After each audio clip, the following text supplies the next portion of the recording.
So, welcome to our YouTube channel today. My name is Madison, and I'm the director of Peace Restored. We are a non-for-profit that works with women that have been through various difficult life experiences. If you follow our channel, you know that each month we talk about a different topic, and this month is no different. We're going to be talking on the topic of grief. But before you jump off here and say, that's not for me, I want you to know that we're going to be talking about grief from maybe a little different perspective than what you might typically associate with grief. But before we kind of jump into all that, I'd like to introduce to you today Noelle, who is one of the counselors with us here on staff. Noelle, would you like to tell Ray a little bit about yourself? Hi, yeah, I'm a volunteer at Peace Restored. I spend 1 to 2 days a week working with women that have gone through difficult life experiences, and I'm in my last few weeks of getting my master's in social work. So I'm getting down to the wire and getting ready to get excited about getting out there. Yeah, so we've been excited. We've been blessed to have Noelle with us for the last several months. And it's been great to have her partnering with us and working with the women here. So, but like I said, we're going to be talking about grief today and talking about it, of how grief and trauma kind of interconnect. When we think about grief, we often think of women or individuals when somebody has passed away. And that's a really normal and natural time for us to go through grief. But there are other times in our lives that we have to grieve as well. But there are different stages of grief, and those really apply both to the physical loss and those emotional or relational losses as well. So Noelle, what would you like us to where would you like to start us off on that topic of grief today? Well, you set it up nicely. I mean, one word that we hear a lot in mental health is loss, whether, and like you said, a lot of people think of loss as loss of a job or loss of our health. But a lot of times where grief really comes into play is loss of a relationship or loss of our innocence through sexual abuse or trauma. And so although loss is universal, the way we grieve is really personal. And so just really wanted to talk today about the stages of grief because it's a process. There's no right or wrong way. There's really no timetable. And so one of the most popular theories is Elizabeth Kubler-Ross's stages of grief. And these stages aren't in any particular order, but I think her stages are important because some of them I feel are necessary to give yourself the permission to just sit and feel the pain. Because so often we just want to hurry. We want to go through the process and get on with our life. And we know from experience that that doesn't heal the pain in it all. Yeah. So first I'm sorry, Noelle, I didn't interrupt you.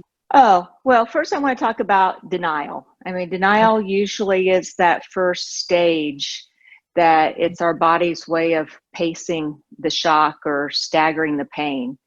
It's basically our body's natural defense mechanism, the way our brain, our fight or flight or freeze or dissociation, how we respond to fear and pain is there's only so much I can handle out there. So it really gives us little bite-sized pieces, and just to realize that denial is a natural process. It's something that, even though you may look like you're disassociating or you're denying something, it's just your body giving yourself, the pain in bite-sized pieces. Mm-hmm. Yeah. And that's an important part of grief, isn't it? Is that denial part, like you're talking about, is that I think that's part of God's grace to us, is that he just allows us those ways that our body processes grief a little bit at a time, because it would be overwhelming to have everything come face to face with us at once, whether it is a physical loss or an emotional or relational loss. It can feel overwhelming as it is. So to have those in stages is very helpful. Yeah, I agree. I just love God's design. for us and how he's equipped us with ways to handle the pain that we endure in this lifetime. The next one is anger, and I think we probably all can just know what anger is. In grief, it often looks like, why me? Life's not fair. We blame ourselves. We blame others. A lot of times we blame God, and we wonder what we could have done differently.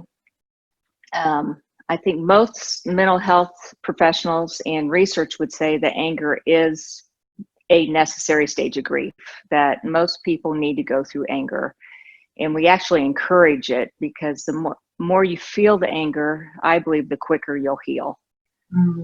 Yeah. We all know that when you stuff feelings, that they accumulate over time, and they usually come out in the most opportune times. And so anger is definitely something, as in our profession, that we encourage. In a healthy manner. Yes, in a healthy manner.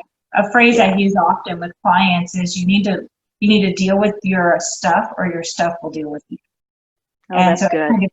So it's kind of going back to that idea of anger, right? Either you need to process through that anger and those emotions, or they're going to work their way out one way or another. Yeah.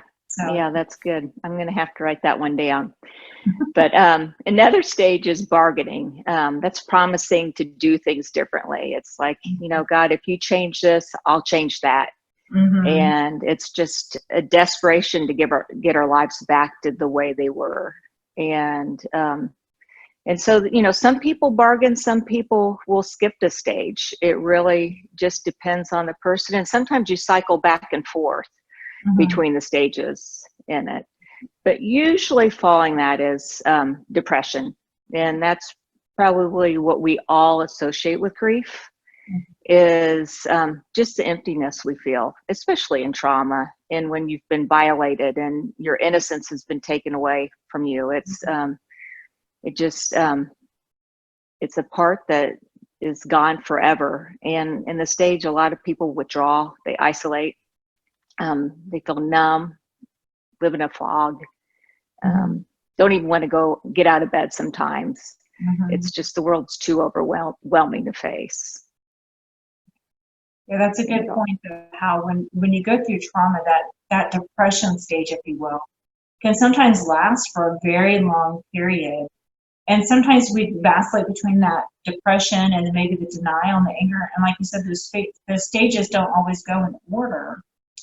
And so because of that, it can last a really long time. And I think people who have been through trauma, they often hear or maybe tell themselves, man, I should just be over this by now. Why is this taking so long? But I think it's important for us to recognize that it's because of the experience you went through. It's just that it's a trauma to the body. It's an unusual experience, and your body is reacting the way it needs to react to help you process through it. And just to acknowledge that, and just to keep working those steps, and to keep going through this journey, you will eventually get to the other side, is the hope. But when you're in the midst of it, it definitely doesn't feel like it. No, we have a saying that I just really think is so true, that healing the pain is feeling the pain. And we really need to walk through those feelings and sometimes lack of feelings just to get through the other side. And some days that is just putting one foot in front of the other, just to slowly get through that tunnel per se. Yeah. So the last stage in Elizabeth Kubler-Ross's theory is acceptance. And acceptance is really doesn't mean that you're accepting what happened. It may look like, this was terrible. I lost something deeply that I cared for, but I'm going to be okay. And that you're finding meaning and purpose in life, and that God's going to use this mess to be your message, or this test to be your testimony. It's the ability to find and joy in life again, and just to get up and to know that He's going to use it for good, that God's going to use this for good, and that everything's going to be okay. And that's a really hard place for a lot of people to get to. because it's hard to wrap your mind around the concept that what I've been through can be used for good. What this trauma or this experience, that there's something good that can come out of it. And then, like you talked about, that acceptance part of it is hard because I think the natural human reaction is to kind of bristle and say, I don't want to accept that this is my reality. And so it's really accepting the reality of what happened, not that you have to be accepting that that thing happened, if that makes sense. It's, yeah. So it's helping people process through that reality so you can get to the other side of how can I use this, whether it's to better myself or to reach out to others who have had life experiences, or just to be able to be a compassionate ear for someone who's had a similar experience is huge. Yeah. Well, there's big transformations that come in those tiny steps, and sometimes they look really big steps. I mean, it's just getting out of bed. Yes. But it's interesting through walking with people that have gone through trauma over, that length of time, whatever that time is, whether it's 18 months, where it's 5 years, it's those baby steps, turn into 10 steps, 100 steps, then 1,000 steps. And I would say that most of the people that I've dealt with have said that they probably wouldn't take it back for who they are today, that it's had that much of a transformation in their life and made them who they are. So so that's just part of the journey. I think it's accepting that this is where you have to go through.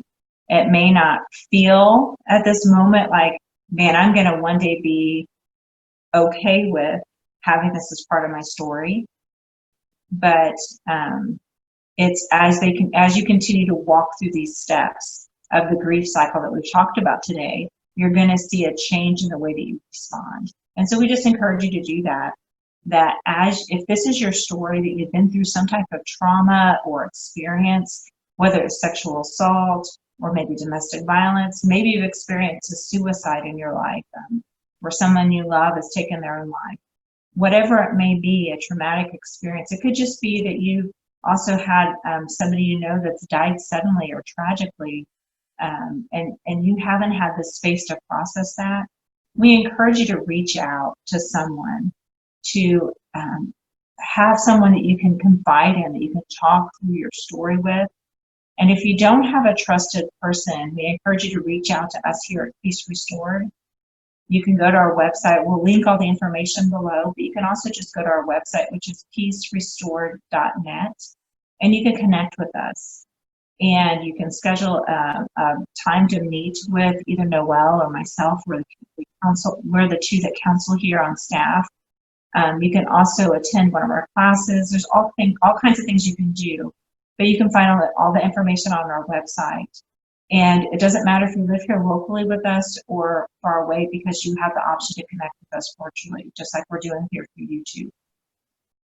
So again, we just encourage you that if this is your story, please know that there are people out there that want help, that want to give you a space to walk this out, that you are not alone, and that you do have value. So with that, Noelle, I'm going to give you a last couple of words just to share. If you have anything else you'd like to say to wrap us up. No, I just appreciate the work that you do at Peace Restored, and I'm happy to be included. Thank you. Well, thank you, Noelle. I appreciate your time today.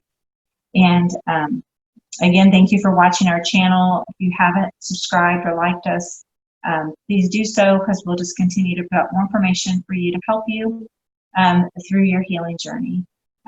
Until next time, hope you have a blessed day. Thank you.